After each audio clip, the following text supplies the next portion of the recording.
Seigneur Dieu, notre Père, je veux te bénir et t'adorer. Je veux te rendre la gloire par ton Fils Jésus-Christ, notre Seigneur.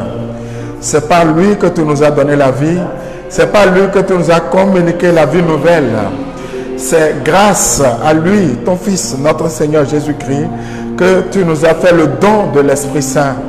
Et la vie, Zoé, est entrée en nous, la vie éternelle. La vie sans laquelle aucun homme ne peut vivre. Cette vie nous a été communiquée. C'est pourquoi je veux te rendre la gloire et t'adorer.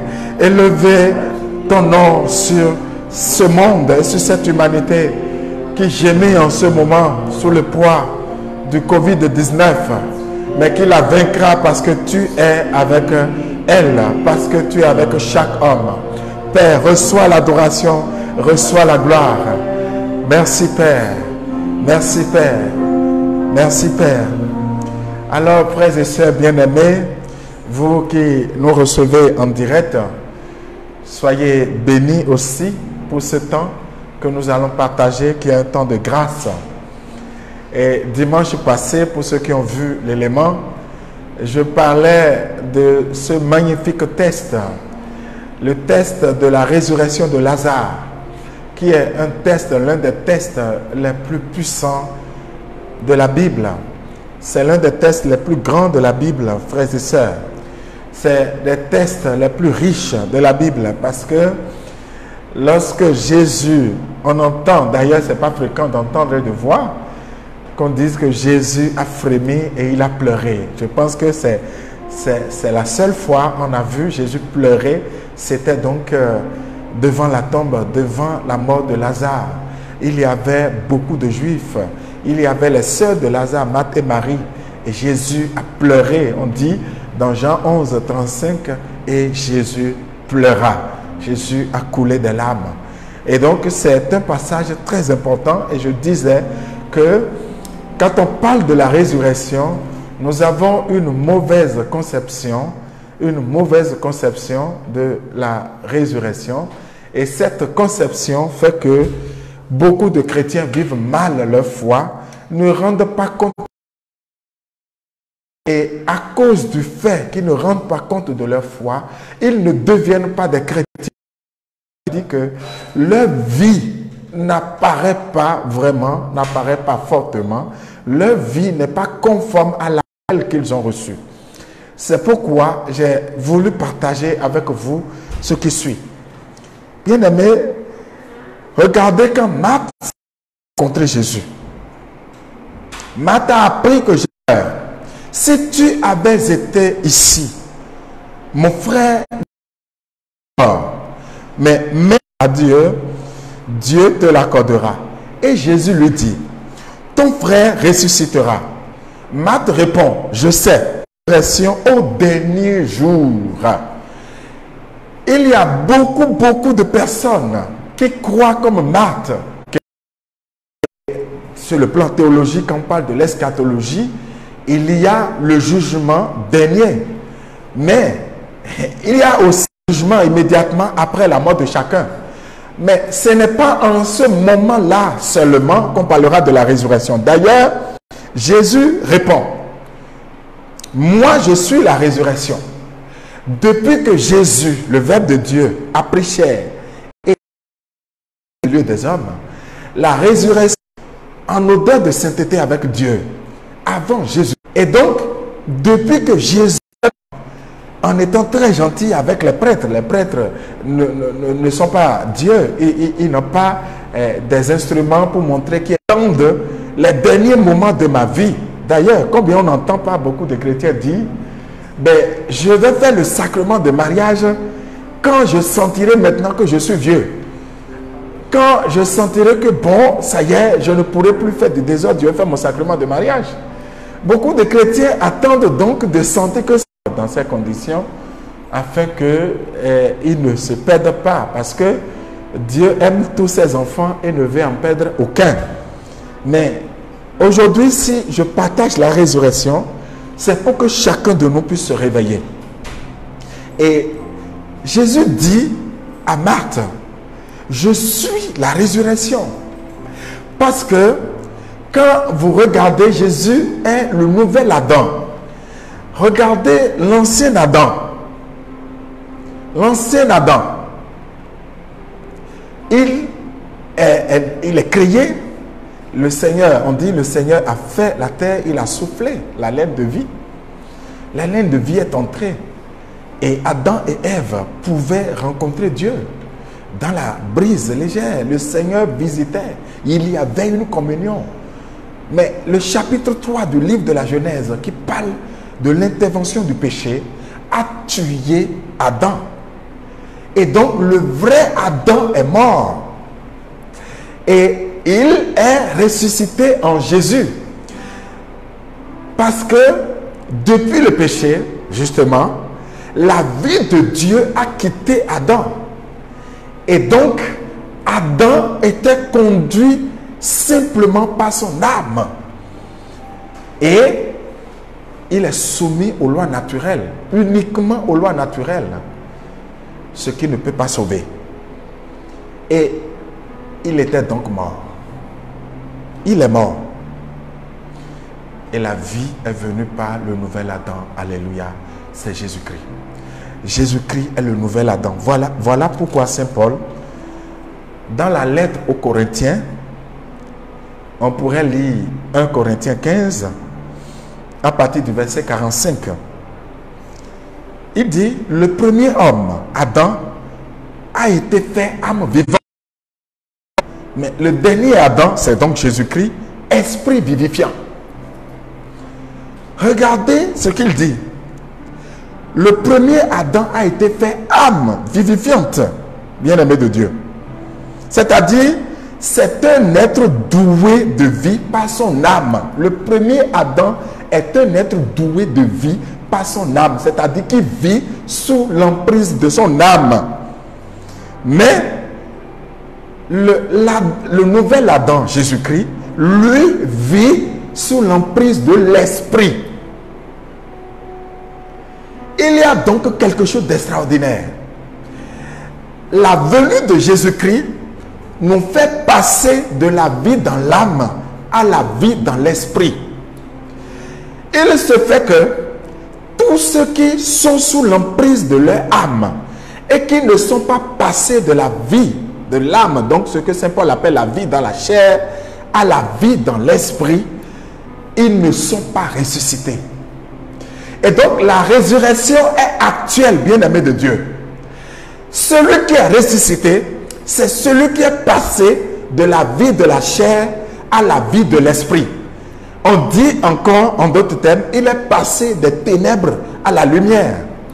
Il n'est plus sous l'emprise de la chair, mais il est conduit par l'esprit. Il n'est plus sous une vie purement naturelle. Purement naturelle, mais il est maintenant dans la vie surnaturelle. Et donc la vie éternelle est déjà commencée sur cette terre. Et elle atteint son maximum justement lorsque nous passons de cette vie à l'au-delà. Nous entrons définitivement dans l'au-delà, dans la vie surnaturelle. Mais la vie surnaturelle a déjà commencé. Il ne faut donc pas attendre que la résurrection soit une question de la fin des temps. Mais il faut commencer à vivre la résurrection à partir de maintenant. J'en parle aujourd'hui, bien-aimé de Dieu, s'il vous plaît. Parce que Saint Paul poursuit en disant, je l'affirme, frère. Là, on est dans 1 Corinthiens 15, verset 50. La chair et le sang ne peuvent hériter du royaume de Dieu, ni la corruption hériter de l'incorruptibilité. Bénissons le Seigneur parce que il arrive que des saints, des personnes qui ont vécu sur cette terre, meurent et ne connaissent pas la corruption de la chair à cause de la puissance du Saint-Esprit qui a reposé sur eux, à cause de la vie éternelle qu'ils ont portée et dont ils ont vécu. Et on peut les proposer en modèle de sainteté pour ceux qui sont en route, ceux qu'on appelle l'église en route, l'église en marche. Et donc, bien-aimés de Dieu, il faut que tous ceux qui m'entendent et qui me voient maintenant fassent attention à quelque chose. La vie éternelle est déjà là. C'est l'erreur que beaucoup de Juifs ont commis en pensant que la vie éternelle est à venir. Mais depuis la venue de Jésus-Christ, la vie éternelle est au milieu. Parce qu'il dit, dites quand vous allez, le royaume des cieux est là. Parce que lui, Jésus-Christ, il est là. Parce qu'il est là. Aujourd'hui, physiquement, on ne peut plus le voir. Mais on peut communier avec lui spirituellement. On peut le voir sous la forme sacramentelle de l'Eucharistie. C'est vrai que nos églises sont fermées aujourd'hui. On ne peut plus voir Jésus sacramentellement. Mais en esprit et en vérité, on peut communiquer, on peut communier avec Jésus-Christ. Mais pourquoi je tiens à cette forme de résurrection? Bien-aimé de Dieu, si l'ancien homme n'est pas mort en toi, pour que le nouvel homme, l'homme nouveau, dont parle encore le même Saint Paul dans Éphésiens 5, il parle de la vie nouvelle en Christ. Il dit que l'ancien, le vieil homme, quand on a reçu le Christ, le vieil homme meurt, c'est-à-dire ma manière de faire dans l'ancien moment, cette manière meurt et une nouvelle manière naît. Je deviens un nouvel être. Et donc, le moment où l'ancien homme meurt et le nouvel être naît, c'est mon moment de résurrection. C'est la vie nouvelle qui commence en moi. C'est la vie de Dieu qui commence en moi. Mais sans cette vie bien-aimée de Dieu, mais beaucoup de problèmes vont rester sans solution dans notre vie. Ou même s'il y a une solution, ça sera toujours un semblant de solution parce que ça ne va pas durer. S'il vous plaît, prenons une image. Une image simple. Alors, un éleveur achète son mouton, son bœuf, son âne, tout ce que vous voulez, même sa poule, mais l'attache pour qu'il ne fuit pas. Et attache une corde à son pied ou à son cou et attache la corde à un autre poteau qu'il sait que l'animal ne peut défoncer. Mais la longueur de la corde dépend de la liberté que le propriétaire veut donner à son animal. Mais tant que l'animal n'a pas atteint la limite de la corde, il est libre de bouger, de faire des mouvements, d'aller où il veut, de brouter, de manger. Mais quand il atteint la limite de la longueur de la corde, il ne peut pas aller plus loin. Ce que je suis en train de dire aujourd'hui, à vous qui m'entendez, plusieurs personnes, parfois ont l'impression que leur vie a décollé et à un moment donné de leur vie, justement, ils sont bloqués et ils sont obligés de revenir en arrière. Ils sont obligés de retourner en arrière. Exactement comme l'animal, quand il atteint la limite de la corde, il tire et la corde ne le laisse pas passer. Il est obligé de revenir en arrière. Et donc, ils sentent que leur vie plafonne. Et aujourd'hui, bien-aimés de Dieu, il y a des domaines de la vie des uns et des autres qui ne sont pas soumis à l'autorité de Dieu. Si ces domaines-là ne sont pas soumis à l'autorité de Dieu, ces domaines n'ont pas acquis la liberté totale. Et donc, l'œuvre et l'action dans ce domaine, l'action de l'homme en question ou des hommes en question dans ce domaine peuvent être limitées, quel que soit le succès. Mais je veux vous parler des œuvres, bien-aimés. Mais regardez un saint. Mais je suis toujours séduit par ce saint. Ou un saint Dominique, voici un autre qui me séduit. Mais voici 8 siècles que Dieu a montré une vision à cet homme. Mais regardez la famille des franciscains. Regardez ce qu'ils réalisent aujourd'hui. Regardez ce qu'ils sont capables de faire. Mais ça fait 800 ans que cette vision est née. Regardez Dominique. Regardez la famille dominicaine. On parle de Saint Thomas d'Aquin, qui est un grand de l'Église, qui est né dans cette famille-là. Mais quand on parle de franciscains, regardez Saint Antoine de Padoue, regardez Saint Padre Pio, regardez beaucoup d'autres saints qui ont été produits, les saints Bonaventure. Voici les fruits. Et donc, s'il vous plaît, bien-aimés de Dieu, si l'œuvre ne connaît pas la marque de la résurrection, il ne durera pas dans le temps, parce qu'il n'aura pas la marque de Dieu. Regardez aujourd'hui en Afrique, ou même dans le monde, on a connu des riches, mais on parle des riches au passé. On a connu des gens qui ont prospéré, mais on parle d'au passé. Et pourtant, ce qui a connu la marque de la résurrection, s'il vous plaît, bien-aimé de Dieu, devient éternel comme la résurrection est éternelle. C'est-à-dire, celui qui est ressuscité a vaincu la mort comme Christ a vaincu la mort. Et l'œuvre que Dieu suscite dans sa vie, que Dieu fait dans sa vie, est frappée aussi du sceau d'immortalité. Et donc, quand il initie une œuvre, quand il fait une œuvre, quand il met en place quelque chose, ce qu'il fait est frappé du sceau d'immortalité. Pourquoi alors le psalmiste va dire que Dieu efface la mémoire des méchants de la terre, alors que Dieu connaît le chemin des justes? C'est simplement parce que la vie des justes est marquée du sceau d'immortalité. Je ne sais pas qu'est-ce que tu es en train de faire aujourd'hui, mais j'aurais aimé que la grâce de Dieu qui est sur ta vie puisse être un héritage que tu laisses à la génération suivante. C'est-à-dire, peut-être que tu es marié à l'église, peut-être que ton entreprise prospère, peut-être que tu es un employé exemplaire, mais c'est le don de Dieu. Même si tu as un effort personnel que tu dois faire, que tu as fait et que tu vas continuer à faire pour entretenir la grâce. Mais je veux te dire en ce moment que Dieu n'entre pas en alliance avec un individu, mais Dieu entre en alliance avec une lignée. Dieu est entré en alliance avec Abraham, mais il dit à Abraham, s'il vous plaît, que Abraham sera le père d'une multitude. Et nous sommes donc tous les fils d'Abraham. Sauf que cette promesse s'est accomplie en Jésus-Christ. Et donc, Jésus-Christ en tant que fils de David a accompli la promesse faite. C'est pourquoi lorsque nous croyons en Jésus-Christ et que nous sommes marqués par cette immortalité, bien-aimés de Dieu, justement, nous entrons dans cet héritage-là. C'est pourquoi je veux parler aux frères et sœurs.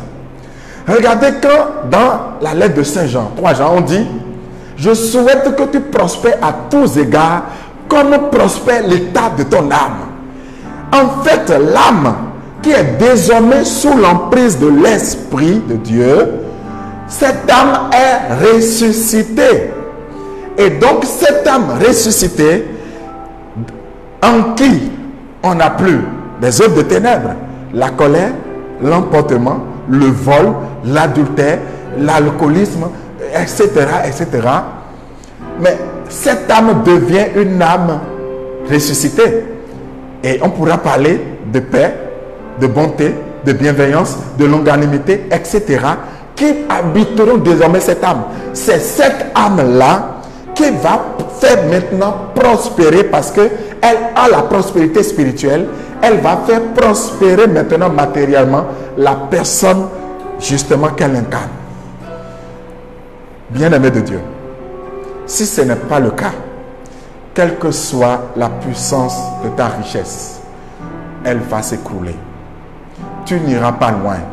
Tu seras comme cet animal attaché qui est arrivé et à la limite de la corde qui l'attache, ne pourra pas aller plus loin. La corde peut être 1 mètre, 2 mètres, 5 mètres, 10 mètres.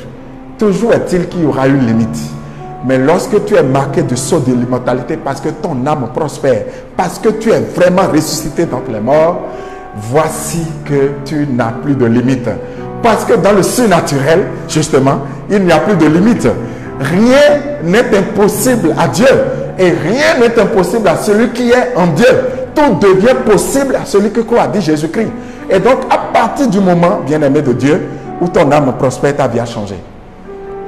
C'est pourquoi il me plaît, avant de finir, que nous puissions écouter quand même Saint Paul.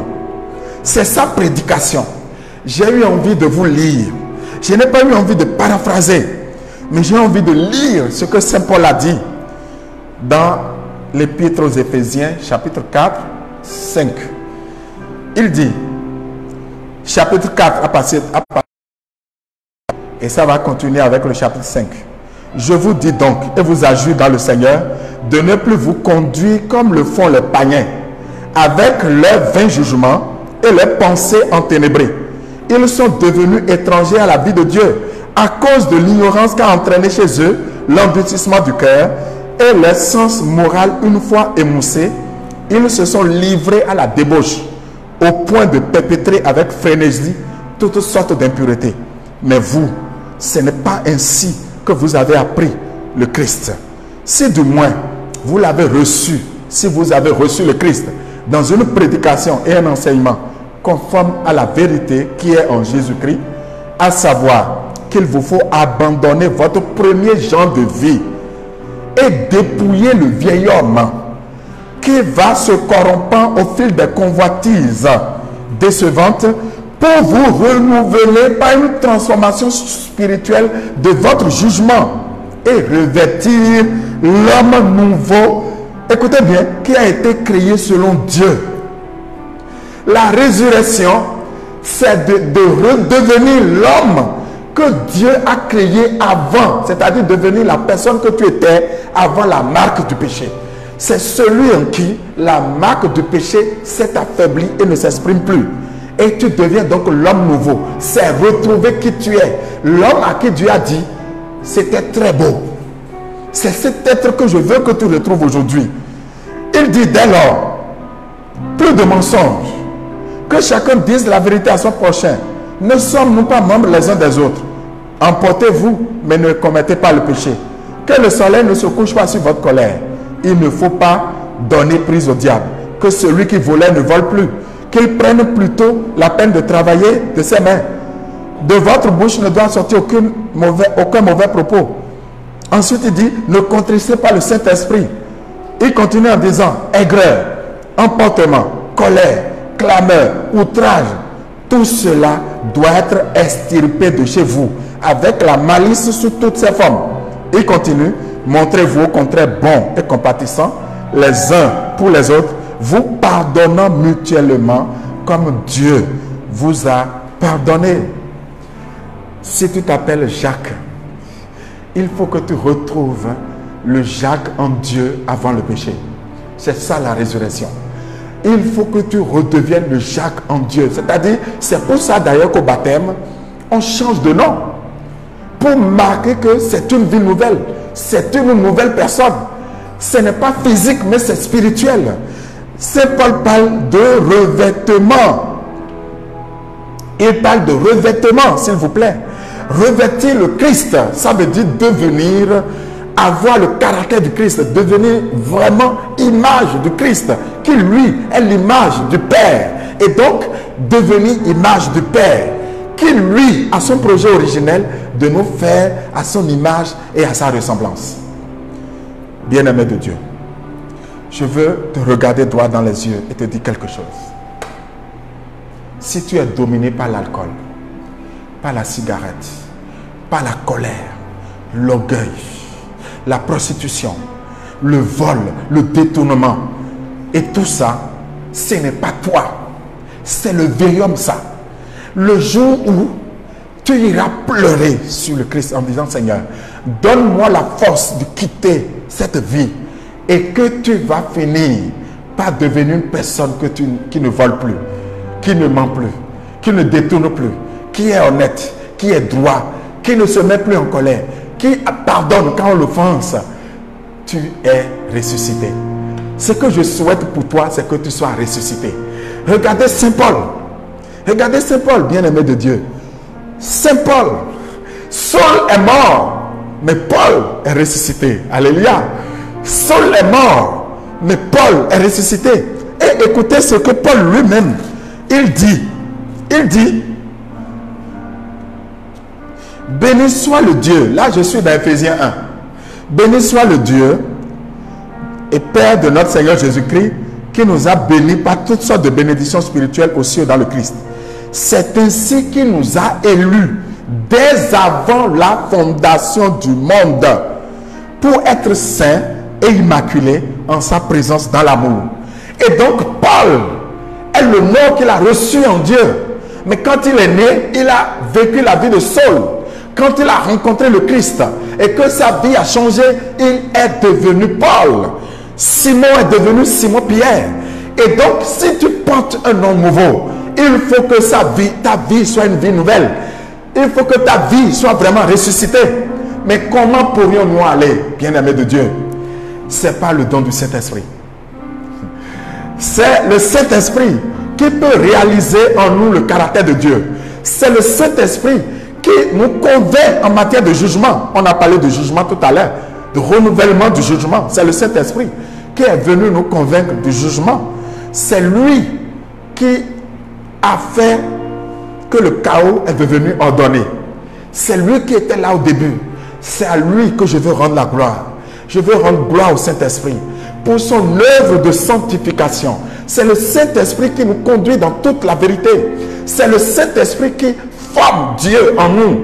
Si vous lisez Isaïe 11, vous verrez le caractère du Fils de Dieu que le Saint-Esprit forme en nous à travers les dons qu'il a donnés et à travers l'action quotidienne.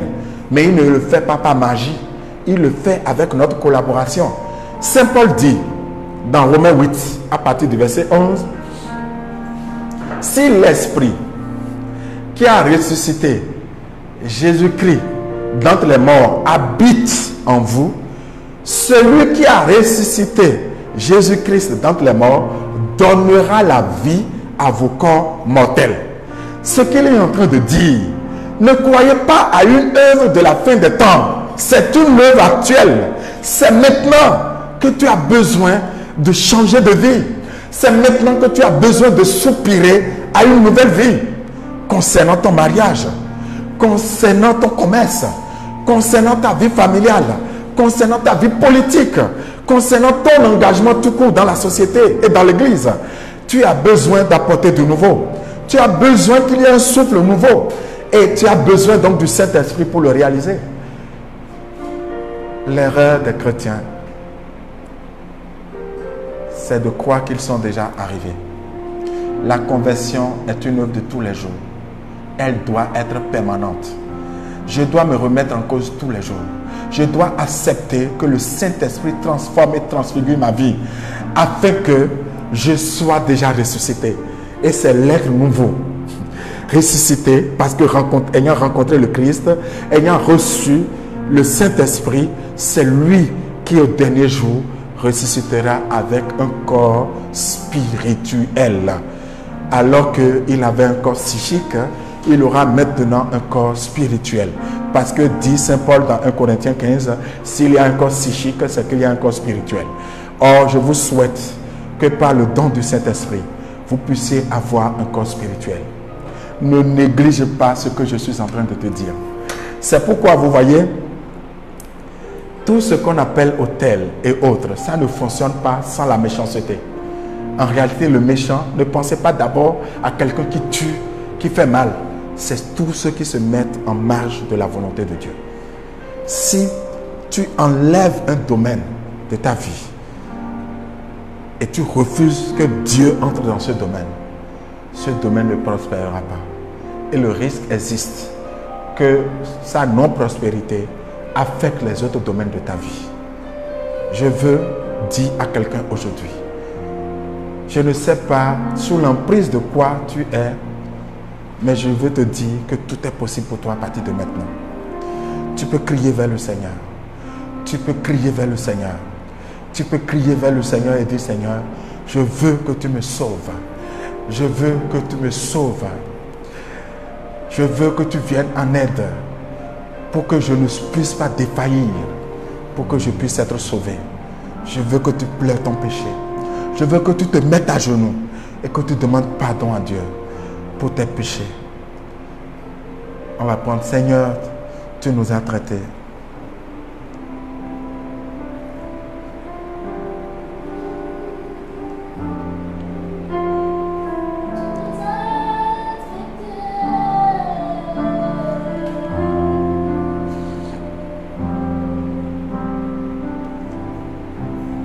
Seigneur, tu nous as traités en toute justice, car nous avons péché, car nous avons péché.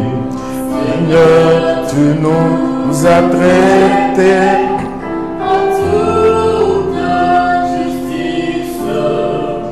car nous avons péché, car nous avons péché. Nous n'avons pas écouté tes commandements. commandements, mais pour l'honneur de ton nom. Traite-nous selon la richesse de ta miséricorde. Nous n'avons pas écouté tes commandements, mais pour l'honneur de ton nom. Traite-nous selon la richesse de ta miséricorde. Seigneur, tu nous as traités selon la richesse de ta miséricorde. Traite-nous selon la richesse de ta miséricorde encore et encore. En ce moment, nous voulons nous offrir à toi et surtout t'offrir nos faiblesses et nos péchés. Nous voulons te dire que nous avons péché, que ce qui est mal à tes yeux, nous avons fait. Nous avons adopté une vie de mensonge. C'est le moment pour toi, frère, sœur, de confesser ton péché, de demander pardon. Pardonne-nous, Seigneur. Ne regarde pas nos péchés. Et fais-nous le don de ton Esprit Saint. Fais-nous le don de ta grâce, Père, afin que nous puissions maintenant devenir un homme nouveau. Saint-Esprit de Dieu, nous avons besoin de toi. Nous avons besoin de ton œuvre dans notre vie. Pas parce que nous voulons exercer des charismes, non. Simplement parce que nous voulons ressembler à Dieu. Sois béni, Seigneur. Sois adoré, Saint-Esprit. Tu es notre Dieu, tu es notre roi, tu es le Saint, le Saint-Esprit, l'Esprit de vie. Coule en nous, Saint-Esprit de Dieu. Coule dans notre vie. Merci Seigneur. Père, par l'intercession de Marie, de tous les saints, fais-nous le don de ton Esprit Saint, afin que nous puissions vraiment ressusciter. Et je veux appeler chacun, comme Jésus a appelé Lazare. Il a dit, Lazare, sors. Je veux t'appeler par ton nom et te dire, maintenant sors de ton tombeau. Sors de ton tombeau. Sors de ta situation qui t'opprime et qui t'empêche de t'épanouir. Que la gloire de Dieu repose sur toi. Que la vie de Dieu repose sur toi. Que la joie de Dieu repose en toi et sur toi, autour de toi, pour la gloire de Dieu et pour ton salut, le salut de ton âme et le salut de tous ceux qui sont autour de toi. Gloire à toi. Que le nom du Seigneur soit béni. Amen. Tu es mon Dieu.